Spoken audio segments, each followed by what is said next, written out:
Good evening. I'm trying to not begin every video with something really silly.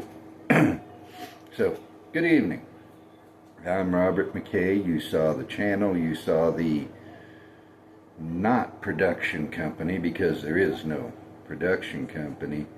Although I've said here and there through all the videos I've put up on this channel that if I ever do get to the point of forming a production company, it'll be Thoroughly Amateur Productions, and the real title card will be an animation of that legal pad. Well, it's a letter-sized pad, but yellow paper.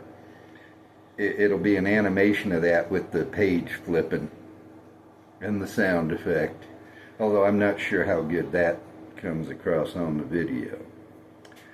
Anyway, this is a sipping and talking video. I've been making, well, not one a night, because I have another channel, Christianity on the Bottom Shelf, and for part of the week I make videos here for Whiskey for Beginners, and then part of the week I set aside for Christianity on the Bottom Shelf.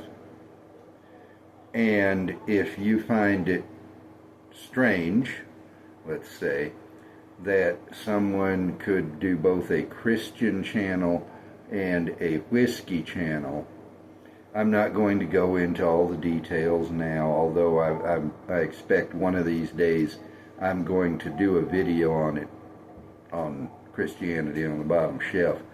But the Bible condemns drunkenness. The Bible never, not once, not in a single word, condemns the use of alcohol as a beverage. Now, if someone is a Christian and believes he should be teetotal, that's fine. He's not doing anything wrong. But the Bible does not say you have to be teetotal. So, the format of sipping and drinking is I have my Glencairn glass, and I have a bottle of whiskey, which I shall introduce here momentarily, and I pour, and I sip, and I talk about something. And for the past several videos I've been setting the glass right about there, and I want to pour up to approximately there, the widest part of the glass. And because of where the glass sits, where I sit, the angle from my eye to the glass, it's just easier to look on the screen there. The lens is over here. The bottle tonight, and I'll move that aside while I talk about the bottle, is Old Forester 100. I think, and I haven't checked, I think I've done another sipping and talking video already with this very bottle. I seem to remember talking about this line on the front, "There is nothing better in the market," and the line up at the top, "The first bottle bourbon." I don't know how well the label will come out. That strip here clearly is, well, when I turn it, you get some light on it. But one of the things I like about Old Forester 100 is screw top.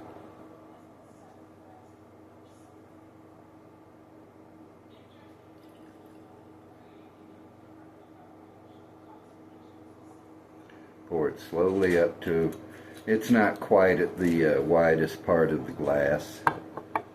And on a Glencairn glass, not Glencairn, Glencairn, 2 syllables. The standard pouring on a Glencairn is to the widest part.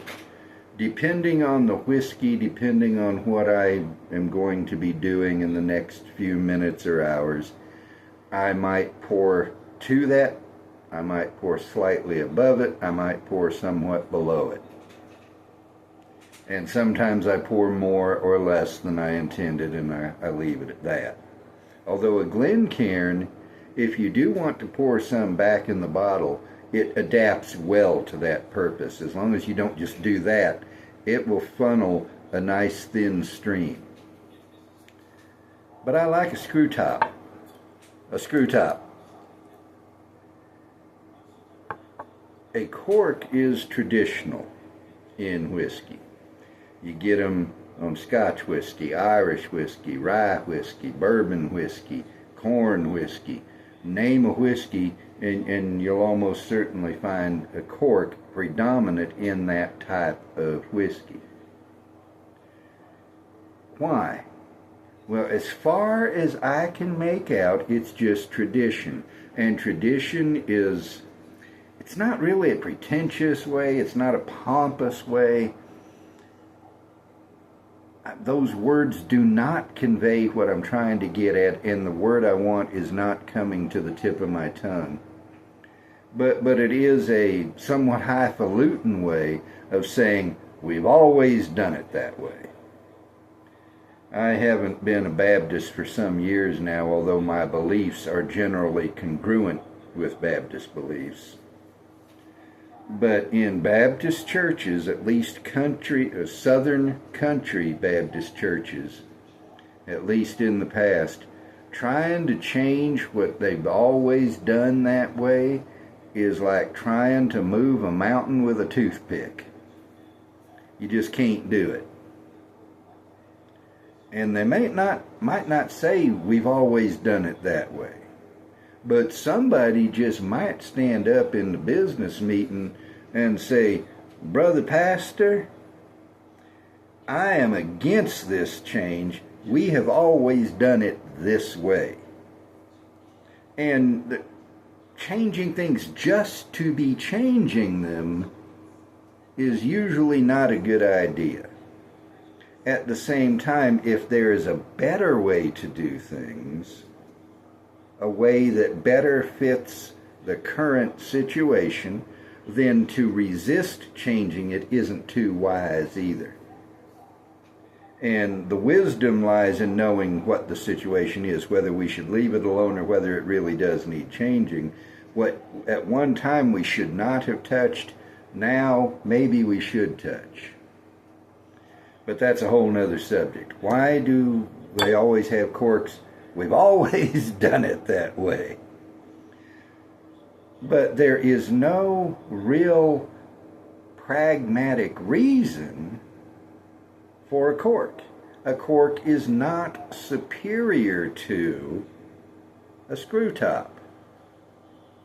But what about the whiskey? And when I started this series, Sippin' and Talkin', I never intended to imitate anybody. That's not my goal. That's not my purpose. But I think it was the first video of this sort I ever did, the experiment video, before I decided on calling it Sippin' and Talkin' and continuing to do it. I think it was in that video. It came to me during the recording that I'm doing kind of what Daniel Whittington does on the Whiskey Vault. He walks in, you can hear his heels, sits down, he has a barrel in front of him, plonks down the bottle, plonks down the glass on the barrel head. And if you've ever heard the phrase cash on the barrel head, it comes from upending a barrel. You sit down, you make a deal, you agree on the price, you plunk the cash down on the barrel head. And the other guy picks it up and he gives you whatever you paid for. There are a lot of these sayings that we use which have very practical, historical origins. But he plonks them down. You can hear it clonk on the wood. You can hear this clonk on the marble here.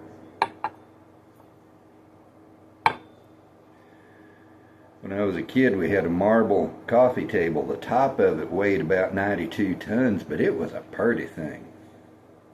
But I'm not trying to imitate Daniel. I sure don't sound like him.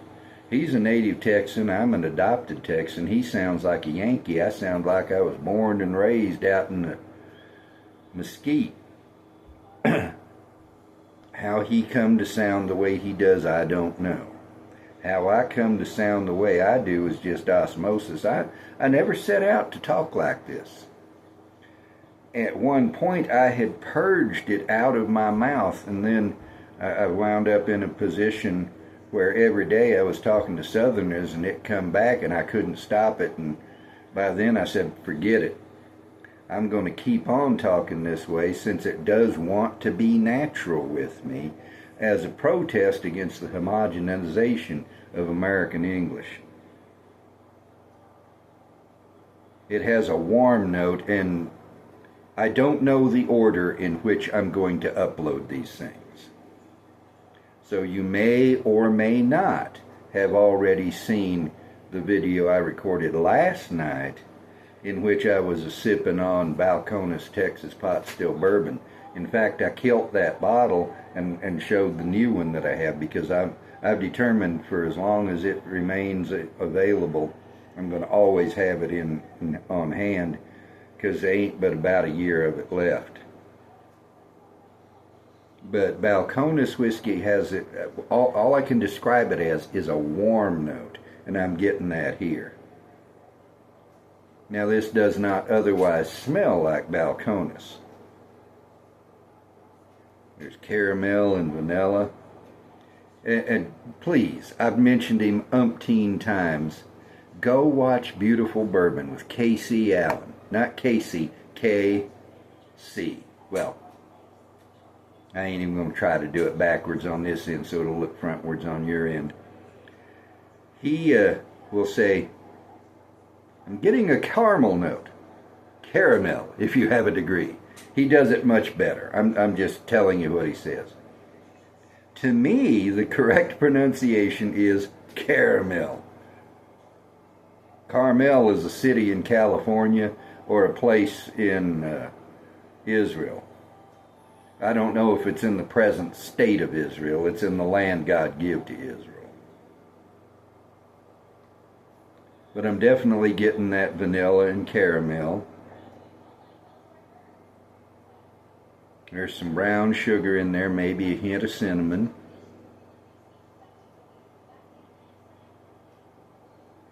And there's a kind of an earthiness underneath it all, kind of a foundation for the lighter and sweeter notes.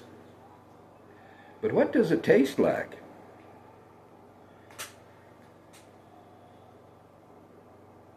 That was just a mini sip. I didn't intend it that way.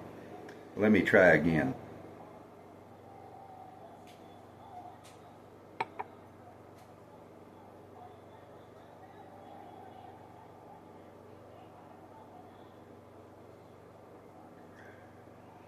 Cinnamon and brown sugar and earthiness to it all.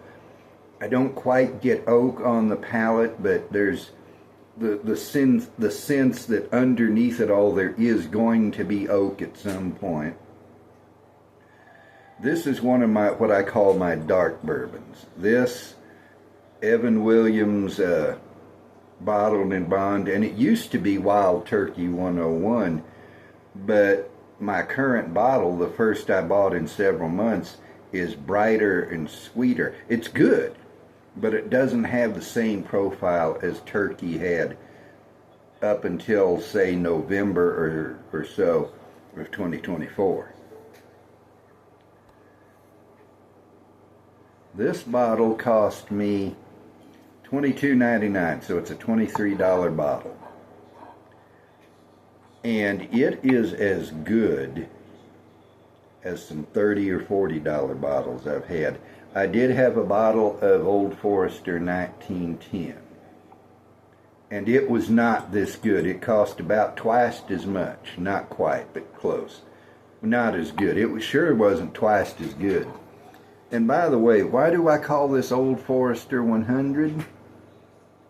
Well, I took my glasses off to read and now I can't see the screen.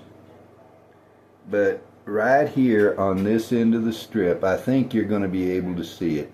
It says 100 proof. And that is the only designation on this bottle. Other than that, it is Old Forester whiskey. The Old Forester Bourbon Distilling Company, yeah. established 1870, which, by the way, is the year Robert E. Lee died, one of the greatest men who has ever been born in the boundaries of the United States.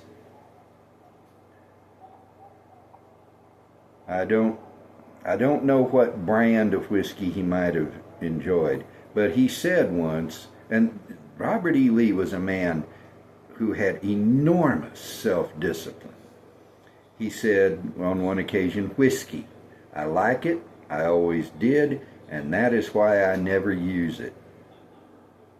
He would rather go without something he enjoyed than let it control him. A great man, a very great man. Never mind the cause he fought for, although I think it was just. Never mind slavery, never mind all that. He had the same kind of passionate but disciplined temperament as George Washington. And in fact, Robert E. Lee's father, Light Horse Harry Lee, was George Washington's close friend. It was Robert E. Lee's father who said of George Washington, "First in war, first in peace, first in the hearts of his countrymen." But we are getting far afield here. Okay, we're only at 16 minutes. I had to move to where my shirt was behind the numbers because they're white and the one is showing up against the refrigerator back here.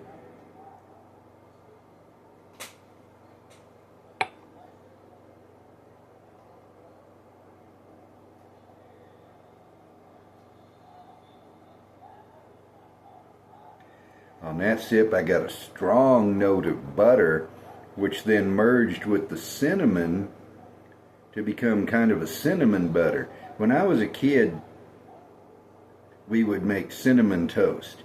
Now, the way we did it was first we'd take cinnamon and sugar and mix it in a bowl until it got to the right color.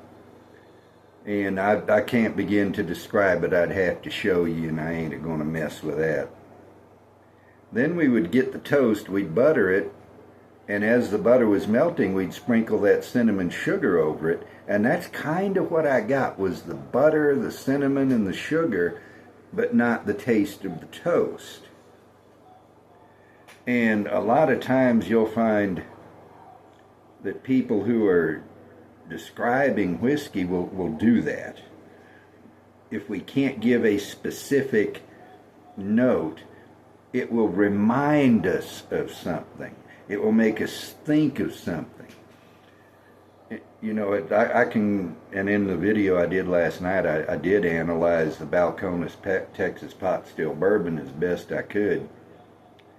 But the best way I can tell you the whole experience of drinking that whiskey is that you're sitting on a log by a mesquite fire while the barbecues are smoking and you're eating candy. Marshmallows, maybe. In fact, roasted marshmallows. You toasted them over that fire till they're just perfectly golden brown, and if you pull them off the coat hanger, they're all gooey. I ain't had that in decades.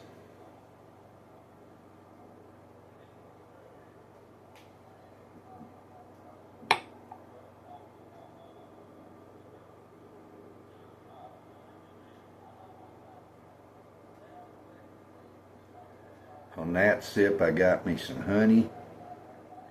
Then it merged into honey butter. We used to put that on things too, toast among other things. And then the cinnamon come in. You know, for a, what did I say? $23 whiskey. This is more complex than some whiskeys I've had that were 40, 50 bucks. It tastes better than some whiskeys I've had that were 30, 40, 50 bucks. And this is the, well, it's not quite the cheapest Old Forester. They have an 80 proof, which I have not tried, except for Scottish or Irish whiskey or some, you know, some kind of foreign stuff. I think Abasolo, which is a Mexican corn whiskey, is a 86 proof, if I remember right.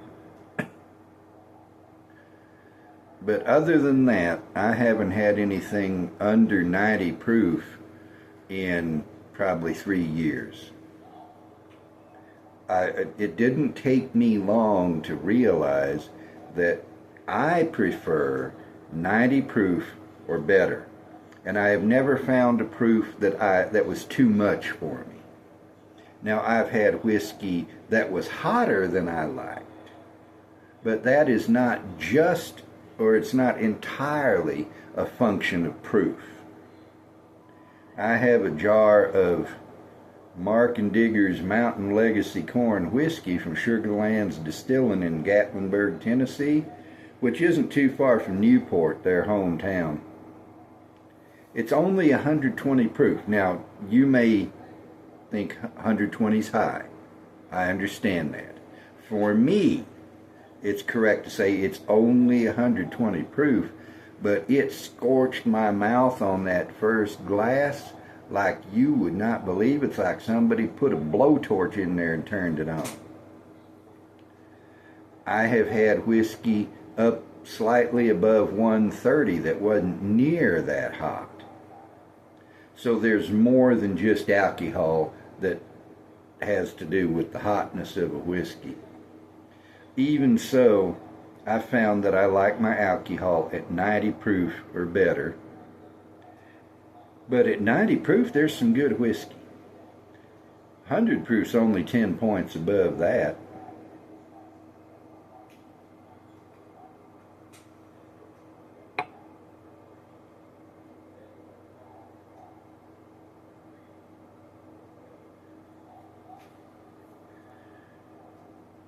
Okay, I'm not doing a review. Excuse me. I swallowed a slightly wrong, and the alcohol sting went down into my throat along the sides. And you have not ever experienced agony till you swallow whiskey, or till whiskey goes down the wrong way. Anything that goes down the wrong way hurts. With whiskey, the alcohol will tear you inside out, and not gently. I have learned to be real careful with my swallowing. Now, is that swallow-in or swaller-in? Southern English is not a monolith. There are differences. In Appalachia, at least in some parts of it, you'll hear people say "youans" instead of "y'all." You'll hear different words. For instance, "sygoglin," crooked and twisty, is an Appalachian word. I've never heard it out in the parts of the South I've been in. There's various other things. You know, in Texas and Oklahoma, you'll hear a woman whose first name is Lois. That's not Lois, it's Lois. And this seems to be common all across the South. A woman with whom you're on at least somewhat familiar terms, but for whom you want to show respect, you'll call her Ms. Lois. Not Miss, not Mrs., not even the Ms. of MS period, but Ms., M-I-Z, Ms. Lois. You know, you have Ms. Brandy, you'll have Ms. Patricia. Southern English is a very unique form of English. Bourbon is a Southern whiskey. You know, I like to say God created bourbon in the South to make the Yankees jealous. There's not a thing wrong with rye whiskey. I like rye whiskey now and then. If it don't suit your palate, there's nothing wrong with that. If bourbon don't suit your palate, there's nothing wrong with that. If 100 proof is too much for your palate, there's nothing wrong with that. And I'm at 20. Last time I looked, I was at 20 minutes and, I got a little bit of time, even though I'm over. I try to keep these things fairly short. Now I'm at 25 minutes and saying, oh my goodness, I got to end it. So I'll just end it. Slancha.